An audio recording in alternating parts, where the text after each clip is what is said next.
Salam sejahtera Malaysia, terima kasih kerana menonton video-video dalam channel ini. Sebelum kita mula, jangan lupa untuk tekan tombol subscribe, share, like dan komen. Let's go! Salam sejahtera, berita seterusnya bertajuk Hamzah, tak salah Syed Mokhtar derma pada mana-mana parti, berita penuh. Mengulas perbicaraan Presiden Bersatu Muhyiddin Yassin pagi ini, Setiausaha Agung Bersatu Hamzah Zainuddin Hamzah menyuarakan kekecewaannya. Saya rasa penahanannya telah dirancang kerana kebanyakan pertuduhannya adalah tuduhan baru. Tiba-tiba, dia didakwa serta-merta. Mereka SPRM sepatutnya melakukan siasatan terhadap dakwaan baru itu lebih awal lagi, dakwa Hamzah yang juga ketua pembangkang itu selepas menghadiri mesyuarat agung tahunan bersatu di Menara PGRM di Kuala Lumpur hari ini. Hamzah kemudiannya menyentuh kenyataan Muhyiddin semalam yang bertegas bahawa tidak ada salahnya bersatu menerima sumbangan walaupun daripada hartawan Syed Mokhtar Al-Bukhari. Syed Mokhtar atau mana-mana ahli perniagaan lain boleh menderma kepada mana-mana parti politik yang mereka mahu. Perkara ini tidak salah kerana ia bukan masuk ke poket pemimpin parti. Ia untuk kegunaan parti, kata ahli parlimen larut itu. Hamzah mendakwa terlalu sedikit dokumen yang ditunjukkan SPRM apabila bersatu meminta bukti yang membawa kepada penahanan Muhyiddin. Hamzah juga menuduh kerajaan perpaduan terutamanya Perdana Menteri Anwar Ibrahim telah dengan sengaja membuat pembohongan untuk menjatuhkan Perikatan Nasional PN. Dia berkata terdapat banyak percubaan untuk menjadikan pembangkang kelihatan buruk tetapi menyatakan bahawa kerajaan harus bermuhasabah diri terlebih dahulu. Muhyiddin ditahan SPRM semalam dan hari ini dihadapkan ke mahkamah atas 4 pertuduhan salah guna kuasa dan 2 pertuduhan pengubahan wang haram membabitkan RM232.5 juta ringgit.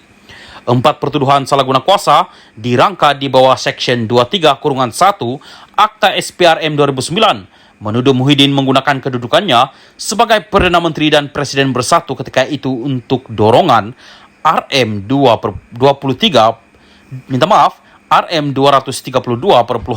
juta daripada 3 syarikat dan seorang individu antara Mac 1, 2020 dan 20 Ogos 2021. 2 pertuduhan pengubahan wang haram itu dibentangkan di bawah Seksyen 4-1-B Akta Pencegahan Pengubahan Wang Haram, Pencegahan Pembiayaan Keganasan dan Hasil daripada Aktiviti Haram 2001 dibaca bersama Seksyen 87-1 Akta yang sama. Dalam perkembangan lain, Hamzah berkata partinya berjuang demi setiap rakyat Malaysia tanpa mengira umur, bangsa dan latar belakang. Kami sebenarnya parti yang ditujukan untuk semua orang, terutama generasi muda. Mereka sudah pun bersama kita. Kami untuk negara, bukan satu kaum tetapi setiap kaum. Itulah sebabnya kita ada gerakan dan sayap bersekutu kita. Saya tahu kami tidak mempunyai kumpulan India, tetapi kami terbuka untuk mengalu-alukan mereka, kata Hamzah. Katanya, bersatu bersifat inklusif, tidak seperti pihak tertentu yang eksklusif dan memenuhi keperluan golongan elit. Salam sejahtera dan selamat petang kepada seluruh rakyat Malaysia dan pendengar berita panas hari ini. Dipetik dari Malaysia Kini bertajuk Entiti Individu dalam Perbicaraan Muhyiddin. Berita penuh. Kertas pertuduhan bagi perbicaraan rasuah Presiden Bersatu Muhyiddin Yassin menamakan 3 syarikat dan 1 individu. 1 set pertuduhan berkaitan undang-undang pengubahan wang haram, manakala 1 lagi adalah berkaitan penyalahgunaan kuasa. Di bawah ialah gambaran ringkas tentang entiti dan individu yang terlibat. Bukhari Equity Sendirian Berhad dimiliki oleh Syed Mokhtar Shah Syed Noor dan isterinya Sharifah Zara Syed Kecik. Memiliki Bukhari Equity Sendirian Berhad dengan Syed Mokhtar mempunyai 99% kepentingan. Rekod syarikat menunjukkan bahawa ia adalah sebuah syarikat pemegang pelaburan dengan alamat di tengah-tengah Kuala Lumpur dan dalam jarak berjalan kaki dari Masjid Negara. Alamat tersebut dikongsi oleh Perspektif, Lane, M9 Berhad, Yayasan Al-Bukhari dan Yayasan Keamanan Global Perdana. Menurut senarai Forbes 2022, Syed Mokhtar adalah rakyat Malaysia ke-15 terkaya dengan anggaran nilai harta AS 1.5 bilion bersamaan RM6.8 bilion ringgit. Syed Mokhtar terkenal dengan sikap dermawannya dan empayar perniagaan yang merangkumi pertanian, pembuatan, telekomunikasi dan industri media. Bukhari Equity Sdn Berhad didakwa telah memasukkan RM120 juta dalam akaun bank CIMB Bersatu antara 25 Februari 2021 dan 16 Julai 2021. Syarikat itu membuat deposit lagi sebanyak RM75 juta ke akaun bank yang sama antara 8 Februari 2022 dan 8 Julai 2022. Kertas pertuduhan terhadap Muhyiddin menyatakan kedua-dua perbuatan itu melanggar Seksyen 4-1-B Akta Pencegahan Pengubahan Wang Haram, Pencegahan Pembiayaan Keganasan dan Hasil daripada Aktiviti Haram 2001 dibaca bersama Seksyen 87-1 Akta sama. Muhyiddin menghadapi satu lagi pertuduhan menyalahgunakan jawatannya bagi suapan RM200 juta daripada Bukhari Equity Sdn Berhad untuk Bersatu. Pertuduhan ini membabitkan pelanggaran Seksyen 23-1 Akta Suruhanjaya Pencegahan Rasuah Malaysia 2009 antara 8 Februari 2021 dan 25 Februari 2021. Selepas Muhyiddin dibebaskan daripada soal siasat SPRM malam tadi, dia memberitahu pemberita bahawa salah satu pertuduhan adalah berhubung keputusannya memberikan pengecualian cukai untuk Yayasan Al-Bukhari. Nepturis Sdn Berhad ialah sebuah syarikat pembinaan dan kejuruteraan.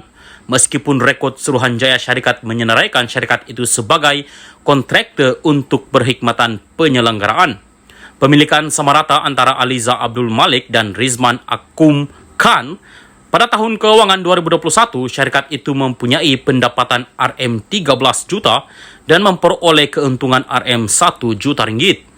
Dalam perbicaraan berasingan terhadap Wan Saiful Wanjan, syarikat itu didakwa telah membayar bekas ketua penerangan Bersatu itu RM6.96 juta untuk mendapatkan surat anugerah daripada Kerajaan Persekutuan bagi projek Central Spain Road, sertik kepersimpangan Leburaya Pantai Timur bernilai RM232 juta ringgit.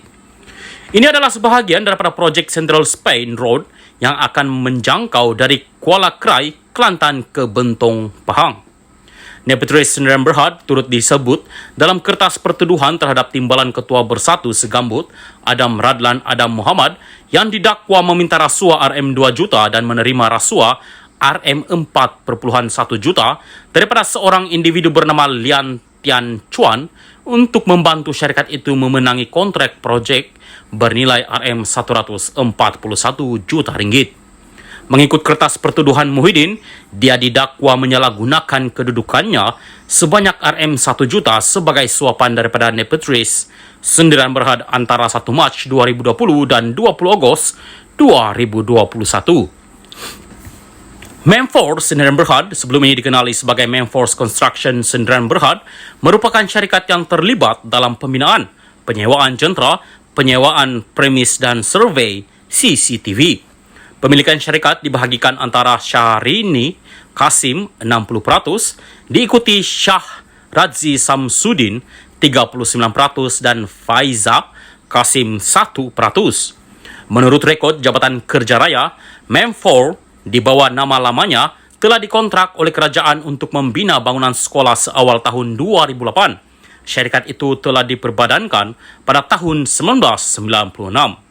Maklumat keuangan terkini yang tersedia dengan Suruhanjaya Syarikat adalah untuk tahun 2017 yang menunjukkan syarikat itu memperoleh hasil sebanyak RM137.294 sen pada tahun itu dan mencatatkan keuntungan sebanyak RM312.113 ringgit.